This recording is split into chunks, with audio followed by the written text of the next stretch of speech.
আসসালামু আলাইকুম। কেমন আছেন সবাই? আমি আজকে আসলাম একটা গুরুত্বপূর্ণ বিষয় নিয়ে। আমরা সকলেই ব্যাংকিং কার্যক্রম করি। ব্যাংকিং কার্যক্রমের ক্ষেত্রে আমরা দেখতে পাই অনেক সময় আমাদের অন্যান্য ব্যাংকে টাকা পাঠাতে হয়।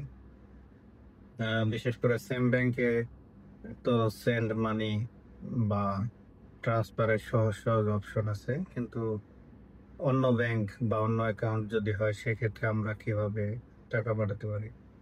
আমরা সাধারণত খুব সহজে ৩ টি মাধ্যমে ব্যাংকে টাকা পাঠাতে পারি। বাংলাদেশের যে ব্যাংকিং সিস্টেম আছে সেখানে ৩ টি মাধ্যম আছে।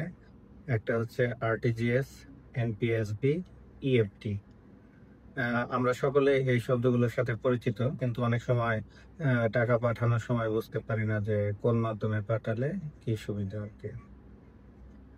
১ম এ আসি আরটিজিএস। আরটিজিএস হচ্ছে রিয়াল টাইম ট্রান্সেকশনের একটি মাধ্যম। আ এখানে একটি ব্যাংক থেকে খুব দ্রুত অন্য একটি ব্যাংকে ট্রান্সফার করা যায়। সেক্ষেত্রে হচ্ছে আপনাকে একটি আ আরটিজিএস ফর্ম পূরণ করতে হবে ব্যাংকে গিয়ে, এবং ব্যাংক সেক্ষেত্রে চার্জ করবে ৳১০০ এবং সেখানে সম্ভবত ভ্যাট ৳১৫ আরকি। ৳১১৫ আপনার খরচ হবে। আ আর আরটিজিএস এর ক্ষেত্রে একটি সমস্যা আছে, সেটা হচ্ছে ৳১,০০,০০০ নিচে টাকা আপনি আরটিজিএস করতে পারবেন না। আরটিজিএস করতে হবে ৳১,০০,০০০ উপরে। আরেকটি সহজ মাধ্যম হচ্ছে এনপিএসবি। এনপিএসবির মাধ্যমে আপনি যেকোনো পরিমাণ টাকা পাঠাতে পারবেন। আ তবে সেটা সর্বোচ্চ ৩,০০,০০০ পর্যন্ত। সর্বোচ্চ ৩,০০,০০০ পর্যন্ত যেকোনো পরিমাণ টাকা পাঠাতে পারবেন। আ এনপিএসবির ক্ষেত্রে ব্যাংক চার্জ গ্রহণ করে ৳১০। যদিও ব্যাংকে বলা আছে যে ১ দিনের মধ্যে পৌঁছাবে টাকাটি। কিন্তু এনপিএসবি করলে সাধারণত আমি দেখেছি যে সাথে সাথেই টাকাটি পৌঁছে যায়।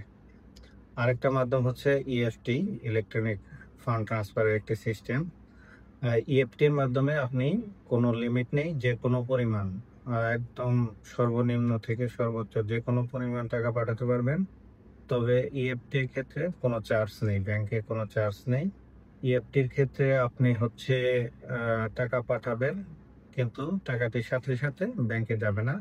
পরবর্তী কর্মদিবসে টাকাটি ওই অ্যাকাউন্টে চলে যাবে আপনি যেখানে পাঠাতে চাচ্ছেন, কিন্তু এখানে কোনো চার্জ হবে না। ধন্যবাদ। এরকম আরো ইনফরমেটিভ ভিডিওর জন্য পরবর্তীতে দেখা হবে। সাবস্ক্রাইব করবেন। ভালো থাকবেন। ধন্যবাদ।